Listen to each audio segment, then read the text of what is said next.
Okay, we'll review some transformations. So let's look at the concept of transformations, which means shifting our graph or our parent function. So if we have a function and we're adding a value, and let's call that value c to our parent function, or we can have our parent function and we subtract a value. So both of these are what we would call a vertical shift. So when we add a value or subtract a value to our function, what we're doing is shifting our graph up if it's plus and down if it's minus c units. So let's look at a quick example.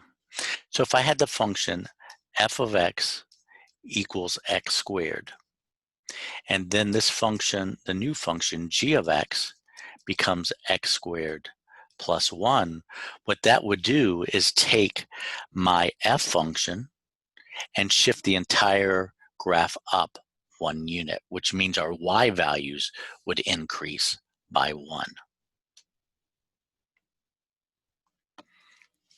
Next, let's say we had f of x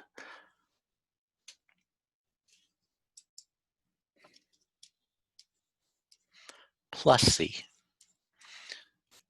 and f of x minus c. These would be horizontal shifts. So our graphs would shift to left or right. So if it's x plus c, our graph is going to shift to the left c units. If it's x minus c, our graph is going to shift to the right c units. And again, looking at an example, if I had f of x equaling x squared, and my new graph being shifted being x minus 3 squared, notice that the x is being affected, the negative 3's inside the parentheses. This would shift our graph to the right 3 units. So what would happen is all of our x values would move in the positive direction by 3. So you'd increase your x values by 3.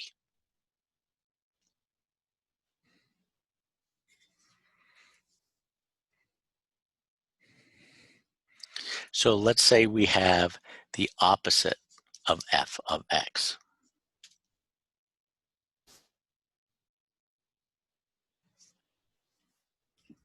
So if we have the opposite of f of x, what that's going to do is reflect our graph on the x-axis. So again, for instance, if we had f of x equaling x squared and g of x equaling the opposite of x squared, our graph would reflect over the x-axis. So what would happen is this. F of x equals x squared is a parabola that has vertex 0, 0. If we were to graph g of x equals negative x squared, what that's going to do is flip our graph. So now it's pointing down. So what happens here is our y values become opposite of what they were in the original function.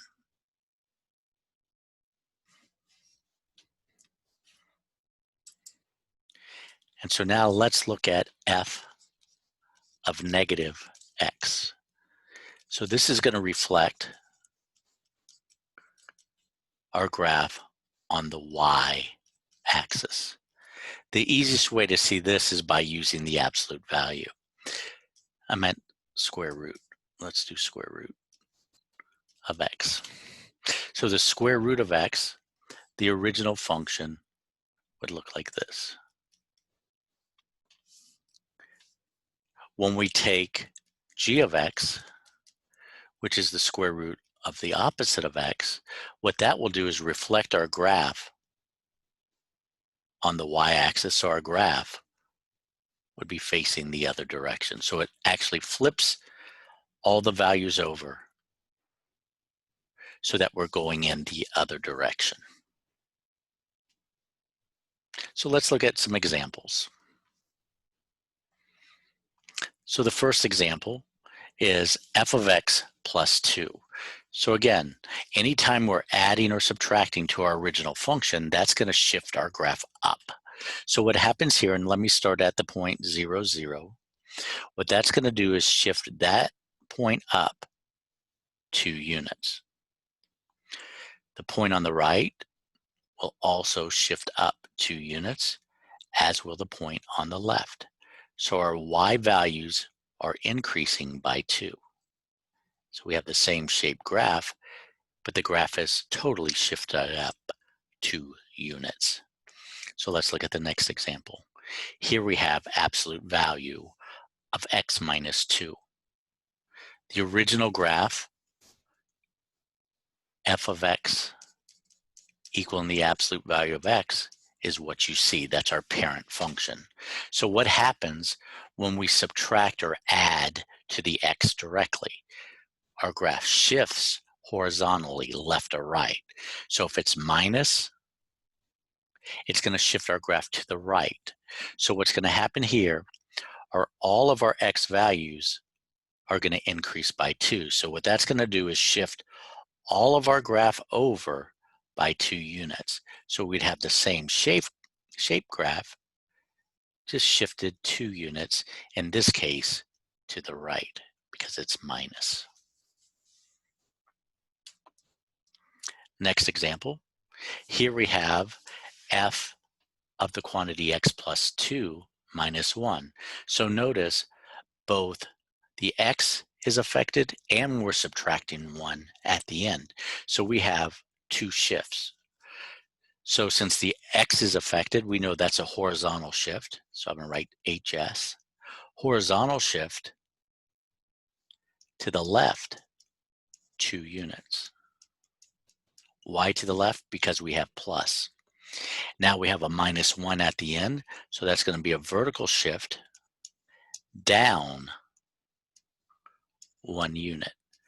So all of our points are going to change by being moved to the left 2 and down 1. So if I start at that 0, 0, if I shift that to the left 2 and down 1, that's my new placement. I'll go to the point to the left. It goes to the left 2 and down 1, as well as this final point on the right would move to the left and down 1. So when we connect this with the same curve, exact same graph, just shifted to the left 2 units and down 1 unit. Our next example, we have a quadratic function. H of x equals the quantity x minus 3 squared plus 5. So again, we have something affecting the x and then something being added to the function. So we know we're going to have a horizontal shift because the x is being affected.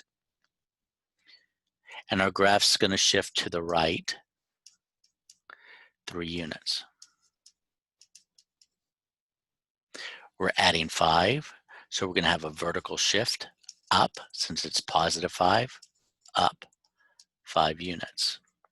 So if we look at our parent function, we know our parent function has a vertex at 0, 0, goes to the point 1, 1, negative 1, 1, 2, 4, negative 2, 4, etc. So our graph, our parent function, would look like this. That's before the shift. Now each point is going to shift to the right 3 units and up 5. So our vertex is going to move over 3 and up 5.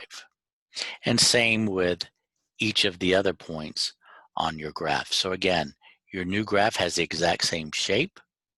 It's just going to be shifted to the right 3 units and up 5 units.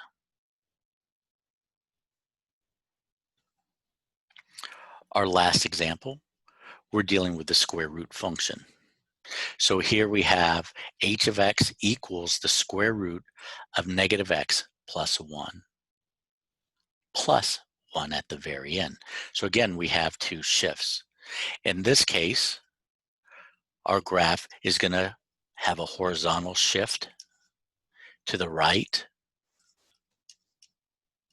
1 unit and a vertical shift up, because we have plus 1, up 1 unit as well. So remember, our parent function would look like this. So what else is happening to this graph? So we know we have a horizontal shift and a vertical shift, but also we have that minus x inside our function. So remember what that does. That reflects our graph on the y-axis. So our final graph will be pointing to the left and not the right. So our vertex changes by moving to the right 1 and up 1. And now our graph will be shifted and flipped. So it's facing the left. So again, negative x as a part of the function is a reflection on your y-axis. And so we still deal with our horizontal and vertical shifts first, and then we do our reflection.